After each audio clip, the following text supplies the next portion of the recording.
Karena rumah Nia yang ada di bukit yang harus melewati rute yang sepi, jadinya pas dia yang melewati kawasan perkebunan, Indra pun langsung mencegat bahkan sampai menjerat leher Nia menggunakan tali rafia dan menjatuhkan tubuh Nia ke semak-semak pinggir jalannya. Awalnya Nia pun sempat berusaha melawan dan teriak, tapi Indra pun langsung membekap mulut dan memperkuat jeratan talinya tuh. Sampai akhirnya Nia pun mulai melemah yang akhirnya nggak bergerak lagi. Setelah itu dia pun ngebawa tubuh Nia dengan dipanggul ke lokasi pemakaman yang nggak jauh dari sana. Mana disitulah Indra pun langsung memperkaos Nia di gubuk yang ada di pemakaman itu. Setelah beres barulah dia pun mulai kebingungan tuh gimana cara untuk menghilangkan jejaknya. Jadinya saat itu juga dia pun langsung ngebawa tubuh Nia dengan cara digulingkan ke jurang. Setelah itu tubuhnya pun dia seret ke lokasi perkebunan yang lebih sepi. Di situ dia pun langsung menggali lubang menggunakan cangkul yang dia temukan di gubuk tadi. Nah setelah itu ya dengan terburu-buru tubuh Nia pun langsung dia kuburkan dalam keadaan tanpa busana dan berusaha menyamarkan bekas galiannya dengan meletakkan semak dan ranting di atasnya. Sedangkan pakaiannya itu dia buang ke sawah pinggir jalan. Nah setelah beres melakukan aksinya yang saat itu udah di jam 8 malam, dia pun langsung pulang ke rumahnya untuk mandi dan ganti baju. Setelah itu dia pun sempat keluar lagi buat nongkrong dengan teman-temannya di depan warung tempat biasa mereka nongkrong. Gimana di situ ya Indra ini beraktivitas kayak biasa yang seolah nggak terjadi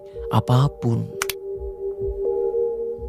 Sedangkan di sisi lain yang masih di malam itu, karena Nia yang belum pulang sampai jam 8 malam, pastinya ngebuat keluarga terutama orang tua dan kakaknya pun resah. Karena ini ya malam itu juga mereka pun sempat nyari Nia dengan menyisiri perkampungannya. Tapi karena nggak membuahkan hasil apapun, sedangkan mereka semua udah makin gelisah ya karena malamnya makin larut sedangkan Nia yang masih juga belum ditemukan. Akhirnya malam itu juga mereka pun ngelapor ke perangkat nagari atau perangkat desa adat di sana. Jadinya malam itu juga mereka yang juga dibantu warga langsung melakukan pencarian sampai jam 3 subuh, tapi masih juga belum membuahkan hasil. Terus besok paginya mereka pun kembali melakukan pencarian dengan menyisiri wilayah kampungnya lagi, terutama rute yang biasa dilewati Nia saat berjualan. Di sini warga pun sempat menemukan nampan milik Nia di sebuah semak-semak pinggir jalan yang lengkap dengan gorengan dan uang yang udah tercecer. Karena ini ya pasti ngebuat warga terutama orang tua Nia ya makin resah. Apalagi nggak lama kemudian mereka pun kembali nemuin jilbab Nia yang nggak jauh dari tempat dimana ditemukannya nampan tadi.